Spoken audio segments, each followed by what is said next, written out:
Yo creo que cualquier obra de arquitectura admite lecturas múltiples, ¿no? Alguien podría mirar la cubierta de la intervención en el antiguo matadero de Medina Sidonia como un asunto casi paisajístico, asociado pues a toda la topografía cerámica que define el skyline o el paisaje de Medina, ¿no?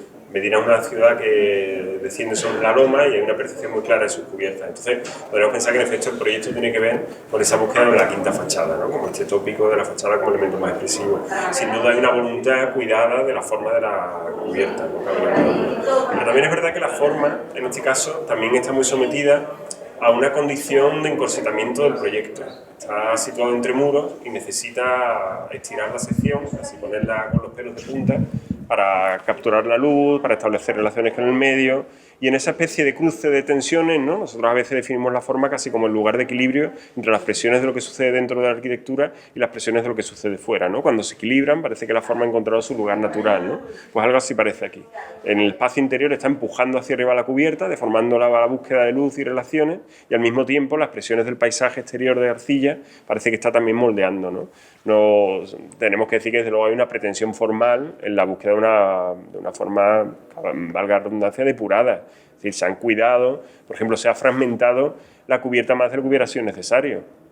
Todas las crujías podrían haber atendido a una única sección y sin embargo las partimos en dos, respondiendo a los ámbitos de lo que sucede dentro, pero también queriendo reconocer la fragmentación del caserío de Medina, ¿no? O sea que hay como presiones exteriores y presiones interiores y la forma intenta ser el lugar donde se congelan esas presiones, se equilibran y ya quedan apaciguadas de alguna manera. Sí, pero también hay otras presiones que no tienen nada que ver con el volumen ni con el espacio en sí, ¿no? Nosotros hemos analizado muchas veces cómo de repente surgió aquella sección, ¿no? Y como dice Juanjo, tiene que ver con un espacio interior y también luego con una expresión exterior, pero también es verdad que en aquella época, o sea, cuando nosotros estábamos haciendo ese proyecto, estamos organizando al mismo tiempo en Sevilla un congreso sobre Hudson.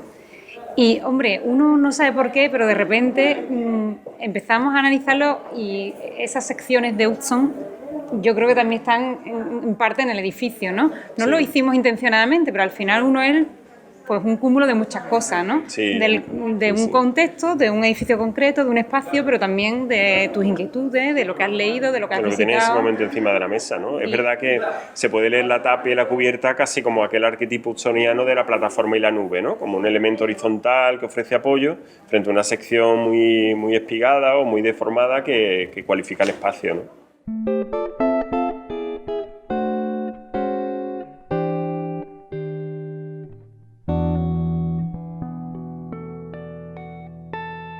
Nosotros para esto tenemos una explicación casi gráfica. En el fondo creemos que el tiempo actúa en la arquitectura de la ciudad como el tiempo actúa en los proyectos. Es decir, uno proyecta tal como María ha contado ahora, proyecta con lo que tiene delante, pero de algún modo existe con la reverberación de lo que ya vivió en el pasado, ¿no? Que podría ser ese congreso de Hudson que ya recuerda, ¿no? E incluso intuyendo o vislumbrando lo que pueda pasar en un futuro que ya se aparece en forma de intuiciones encima del papel, ¿no? Nosotros en el estudio de arquitectura donde trabajamos tenemos una pared entera forrada con corcho, ¿no?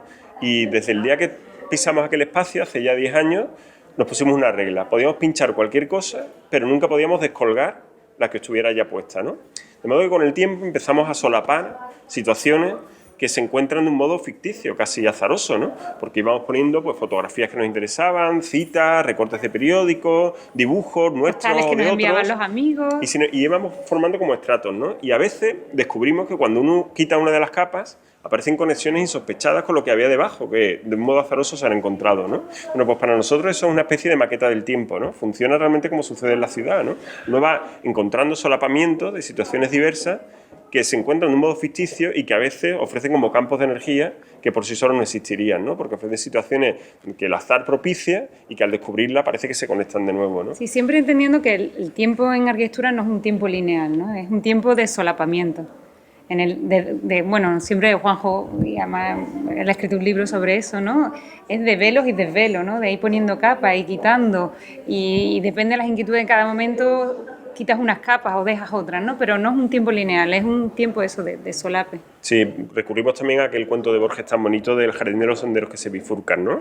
Que no habla de un tiempo lineal precisamente, sino que entiende el tiempo como una madeja, como un tiempo bifurcado, que uno puede recorrer, puede cambiar de sendero en algún momento, incluso podría retornar, ¿no? Que es lo que hace la arquitectura al fin y al cabo, ¿no? La arquitectura, cuando interviene sobre un edificio existente, no hace sino ofrecerle una oportunidad que en su tiempo se interrumpió, ¿no? También hablamos de estas situaciones casi del pentimento, ¿no? De pinturas que solapan otras pinturas, ¿no? Y que uno puede decir cuál es la pintura más importante, porque quizás la realidad que vemos no es la importante. Puede que sea más valiosa la que quedó atrás, ¿no? En fin, es un tema que realmente nos interesa muchísimo. Algunas veces una realidad cobra valor en el momento que se solapan dos realidades de diferentes momentos, ¿no? En el que por ellas solas no tendrían sentido ni valor, ¿no? Sí, eso lo entendimos también cuando caímos, o cuando acabamos por reflexionar, que cuando uno interviene en un elemento existente, patrimonial o no, porque eso sería otra cuestión a discutir, no creo que el valor patrimonial deba ser lo que justifica intervenir sobre la arquitectura construida, no es que esté haciendo un nuevo proyecto, simplemente está continuando un proyecto que empezó hace mucho. El matadero de Medina Sidonia empezó hace 2500 años, con los fustes del templo de Hércules Melcar, y es un proyecto que lleva 2500 años sobre la mesa, sobre una mesa colectiva si quiere. Empezó allí, continuó con aquella arquitectura protoindustrial del siglo XIX y ahora con ese elemento. Es decir, lo que nosotros hemos hecho no es un nuevo proyecto, es una fase más de un proyecto que empezó hace mucho. Esa es nuestra lectura del tiempo.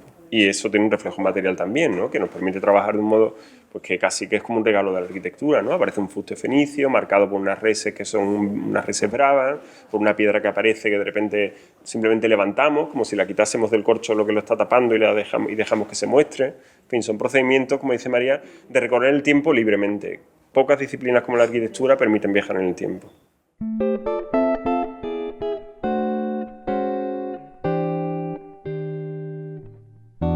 Bueno, dentro de aquellos valores que creemos que volvemos a estar más atentos a ellos, si acaso serán una de las pocas ventajas que ha tenido la crisis, ¿no? Volver a como una especie de reconocimiento de cuestiones que quizás habían quedado ocultas por una cierta espectacularidad de la profesión. Una de ellas es el reconocimiento de los valores vernáculos, ¿no? El contexto nosotros lo entendemos como algo muy generoso, que no solo tiene que ver con la tradición, ni mucho menos. Creemos además que es alterable, no lo tenemos mitificado ni como algo congelado, pero desde luego la condición del vacío en la ciudad es paradójica. Si uno atiende, por ejemplo, a planos de la ciudad, a planos antiguos de la ciudad donde vive, desde luego en Vigo será igual, pero en Sevilla por supuesto lo es, uno se da cuenta que los edificios cambian, sus fachadas se transforman, se pintan otros colores, las fenestraciones se modulan de otra manera, y sin embargo el vacío, paradójicamente, lo más frágil, es lo que permanece constante, ¿no? Se ve muy bien aquel plano de Noli de Roma, ¿no? Lo conocéis, ese plano que dibuja pues todo el vacío que va horadando manzanas y que confunde el espacio público con toda la colección de adarves, patios, pasajes que van surgiendo en la ciudad romana, ¿no? Bueno, pues ese vacío, que es precisamente lo intangible, lo inmaterial, es lo que hoy día perdura. Todo lo demás ha sido infinitamente transformado, ha cambiado de color o de materia, y sin embargo el vacío resiste, ¿no? Y eso para nosotros es una historia interesantísima, ¿no? Entender el vacío, el espacio como un material, ¿no? Y en Medina quisimos hacer eso.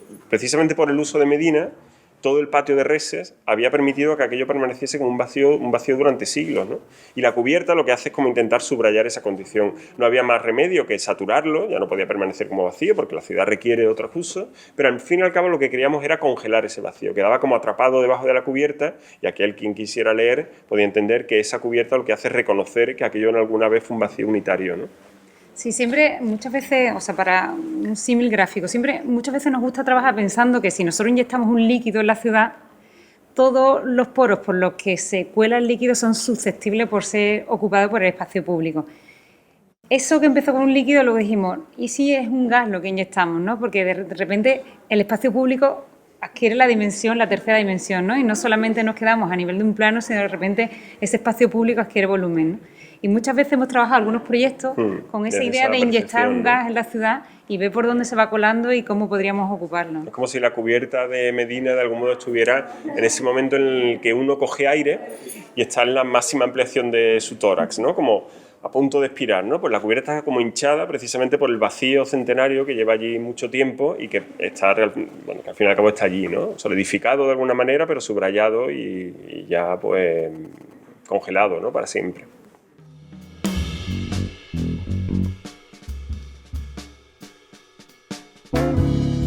Sí, sí, o sea, es interesante. ¿Te gusta, no? Sí, sí.